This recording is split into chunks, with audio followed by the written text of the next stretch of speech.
What's good? This is JVB representing the SPD, and that is sportsperdiem.com. Let's talk about the Chicago Cubs, the projected last place Chicago Cubs with this PECOTA, whatever the fuck it's called, ratings, right?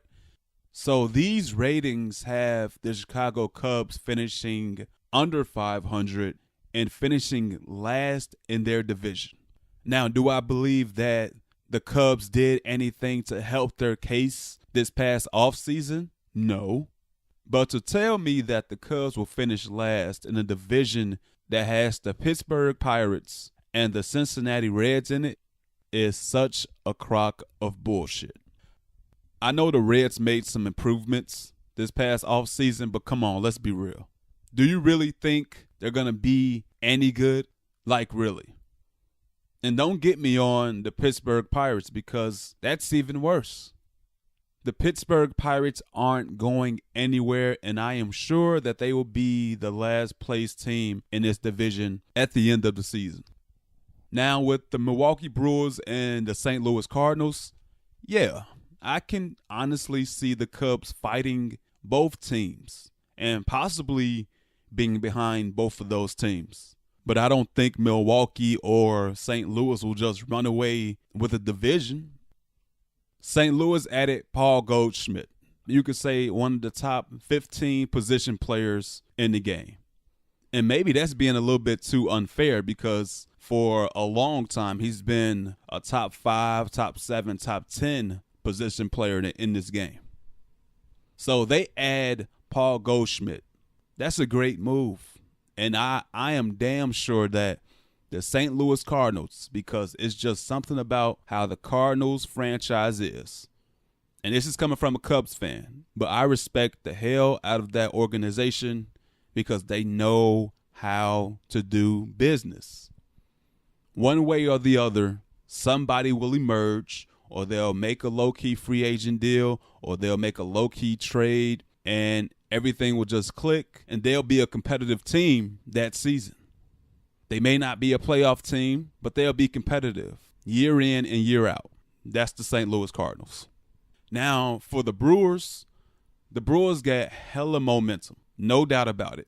September last season, they took over, mostly due to Christian Yelich playing Barry Bonds for the month of September.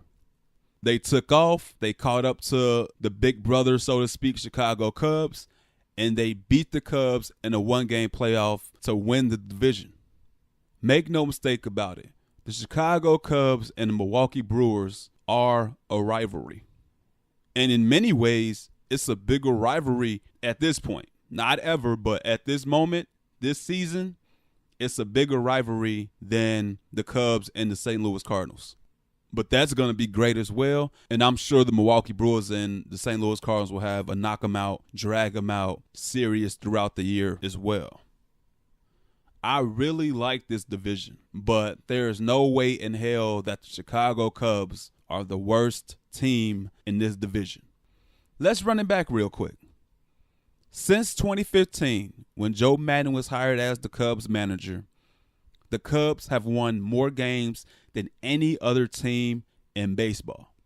Included in that, they went to the National League Championship 3 years in a row. And everybody knows in 2016, they ended the quote-unquote curse and won the World Series after 108 years. That's all facts. Over the last 4 years, the Cubs are averaging 95 victories. And it's not like they lost any valuable players or anything. They just sucked. They underperformed. They haven't lived up to their potential, or they were hurt, or a combination of the two. So that's been the bigger issue. That's the main question, is will these guys come back to form? Because although they didn't get Bryce Harper, or it doesn't look like they're going to get Bryce Harper, and as a Cubs fan, that is disappointing. That's disappointing to hear your owner and your general manager talk about money and you're not going to be able to afford Bryce Harper. You know, to me, that's a crock of shit in itself, but I'm not going to talk about that too much. But if all these guys stay relatively healthy and they play up to their potential or to what we've seen in the past. And these aren't old guys. These aren't guys who's 28, 29, 30 already. They're still in their early to mid 20s. They still have room to grow, but we have to start seeing that. Guys like Kyle Schwarber, guys like Albert Almora, Ian Happ, Wilson Contreras, and the list goes on and on. Even someone, if they do keep him, like Addison Russell, if he's with the team. Like, these guys need to show their worth. They need to show why they were drafted so high and why Theo and Jed and Cubs brass were so reluctant in trading any of these guys, because they believe in their potential. It's time to prove it this year. Now we also have the veterans like Jason Hayward and Ben Zobrist.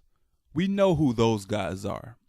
Ben Zobrist had a career year in terms of batting average last year, but we know what kind of guy he is. He's a crafty number 2 hitter, situational hitter that you like to have in the lineup, a veteran bat that you love to have, and a guy who can pretty much be a utility man for you.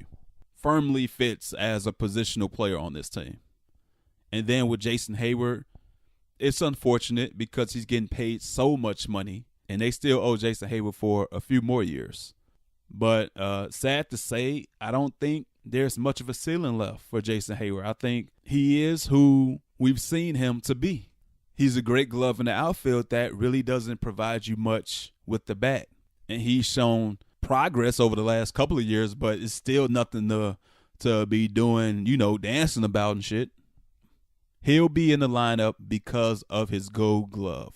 That's why he will be in the lineup, and he will remain in the lineup more so than not be in the lineup. If some of those guys play close to their potential, or at their potential, or even beyond their potential, and you already have a 3-headed nucleus, Chris Bryant, Anthony Rizzo, Javi Baez. Those 3 guys are the best trio in the division, by far, in my opinion. Chris Bryant, when healthy, and this is key, when healthy, he is one of the best players in baseball. Some people call him overrated, and you can have your opinion for him. That's cool. But when he's been healthy, he's been a really damn good player in this league. Anthony Rizzo, a model of consistency. Every year you can pretty much rely on 30 home runs and 100 RBIs and a really good glove at first base. That's Anthony Rizzo. Javi Baez broke out last year. Of all the guys that I mentioned, the Kyle Schwarbers, the Ian Happs, the Albert Almoras, the Addison Russells, Wilson Contreras, of all those guys that I said needed to step up this year, that's what Javi did last year. Javier Baez carried this team for a huge chunk of the season.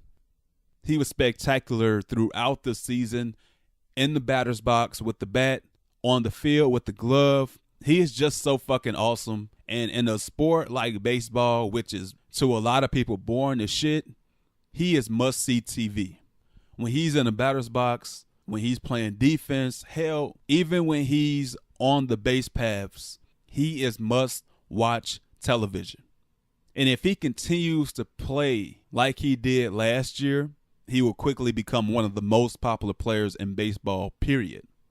He doesn't need to hit 35-plus home runs and drive in 110-plus RBIs, but if he gives you something close to that to go along with his base running skills and his great glove and his range on defense, and you get 30 and 100 from Anthony Rizzo, and you have Chris Bryant playing like a top 10 player in this game, there is no way in hell that the Cubs are finishing last in the division. Now, quickly to the pitching. The pitching, to me, is more of a question mark.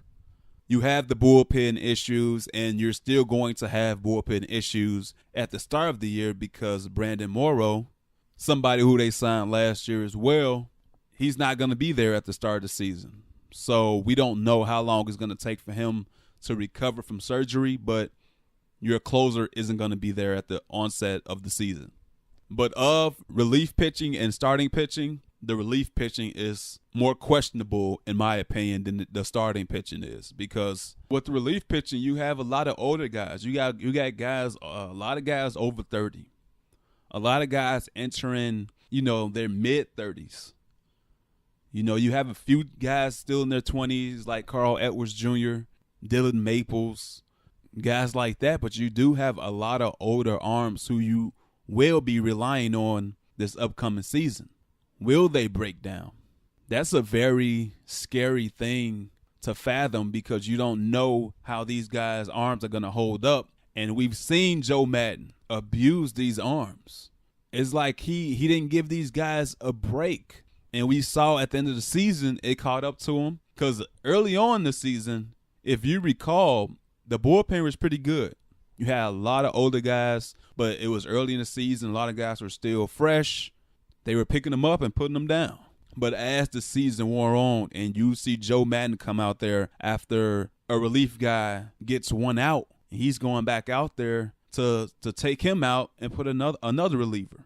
And he'll do this, and you'll see him bring out guys for consecutive days. And that's some of the stuff that baffled Cubs fans, and that's something that baffled the front office, specifically Theo Epstein. Now, Brandon Morrow is a fragile player. He's been often injured. There's no doubt about that. But as a manager, you should know that. You shouldn't be overtaxing these guys when you know their history. If you don't have to put out a closer, if you're winning by 4 or 5 runs, don't throw the closer out there. Don't throw one of your more valuable relievers out there. Put in a young guy that you may have called up, or put in a long relief guy and just have them eat some innings. Don't kill them. And in saying that, let some of these starters pitch a little bit longer. Too many times we'll see Joe Madden come out with Kyle Hendricks. He probably gives up a hit in the 6th inning, and then Joe Madden comes out and he changes pitchers. Let these pitchers do their damn job, earn their money, and allow these guys to go at least 6 innings. Let these guys go into the 7th inning. And if they're still on a roll, let them go out there in the 8th inning. That's why these are starting pitchers. Just let them go out there and pitch. I'm not saying Dusty Baker they ass and have them out there for 120, 130, 140 pitches every rip. But give these guys the opportunity to pitch deeper into games. I don't give a fuck what the analytics say. I don't care if teams are batting .500 against a pitcher 3rd time around. If Kyle Hendricks or John Lester or Cole Hamels or Jose Quintana or Yu Darvish are lights out and they're having a strong game through the 6th inning, don't take them out in the 7th just because that's what the analytics are telling you right now. Fuck the analytics. Sometimes you got to put all that shit to the wayside and just play. Just play the game of baseball. I can see if it was the playoffs. That's one thing. But when you're doing this in the regular season, come on, man. Just play the game. If it's crunch time and the bases are loaded and you got a tough lefty on the mound opposing you guys and Jason Hayward is coming up, obviously you're going to take him out and put in a right-handed hitter with better contact because that gives you a better chance of winning. Yes. If your starting pitcher goes out there in the 7th inning and they give up a single and a double and men are on 2nd and 3rd and you're only up by 2 or you're ahead by 1, yeah, it may be a good time to take that guy out. But if a starting pitcher is going into the 7th inning and they're pretty strong and they still have a decent amount of stamina left and they give up a single, don't just get in panic mode and want to go out there and replace the pitcher. Because oftentimes, especially late last year, when the relief pitchers came in, shit got worse. Bullpen gave up 5, 6, 7, 8 runs. Easy. But as for the starting pitchers, they have a solid 5. Kyle Hendricks, John Lester, Yu Darvish, Cole Hamels, and Jose Quintana. That's not a bad group to go into the regular season with. And honestly, I believe that's a better 5 than the Milwaukee Brewers have. The only question you have as a Cubs fan, or the only question you may have as a Cubs fan, is durability. Can Yu Darvish stay relatively healthy for a whole season? And these questions going to also persist with the older veterans, John Lester, Cole Hamels. These guys are in their mid-30s now. So even though John Lester is a bulldog and he's tough as hell, and Cole Hamels is a tough guy as well, these guys are getting older. So that's going to be a question as well. Could they hold up for the duration of a season? And I know all of this is wishful thinking, but this is the case with any team in any sport. Health plays a factor. The sport is so fucking crazy. Anybody can get hurt. But if all 5 of those guys stay relatively healthy throughout the whole season, and Joe Madden gives them a longer leash and don't expose the bullpen so much, with a pretty good lineup on the other side of the ball, led by Bryant, Rizzo, and Baez, this team is not finishing last or even second to last. And let's put this in perspective. If the top 3 teams in the division, the Milwaukee Brewers, the Cubs, and the Cardinals, let's say all 3 of those teams don't suffer any, catastrophic injuries to their players, their core players at least. It won't be easy, but I believe the Cubs are the superior team of the 3.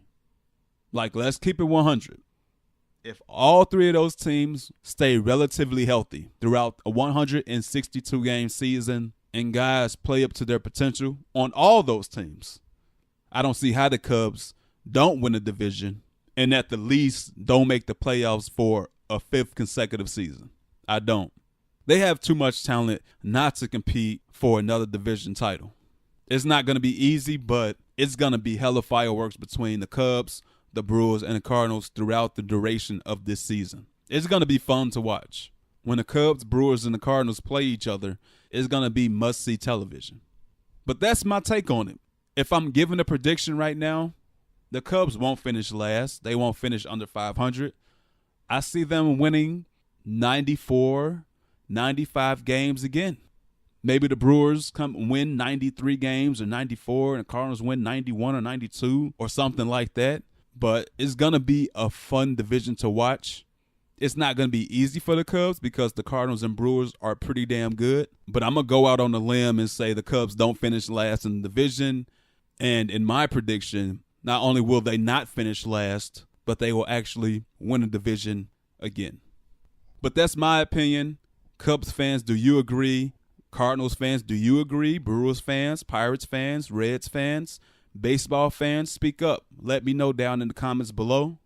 For you Cubs fans, I recently wrote an article about Sammy Sosa and why Tom Ricketts and the Cubs should welcome him back, honor him, and give him the proper send-off he deserves for everything that he did for this franchise. But I'm going to pin that down in the comment section below. If you like to read, you can go ahead and click on that because it's a good read. But thanks again for the listen. Don't forget to like the video. Don't forget to share the video. And make sure you subscribe to the channel. Take it easy. God bless. Peace.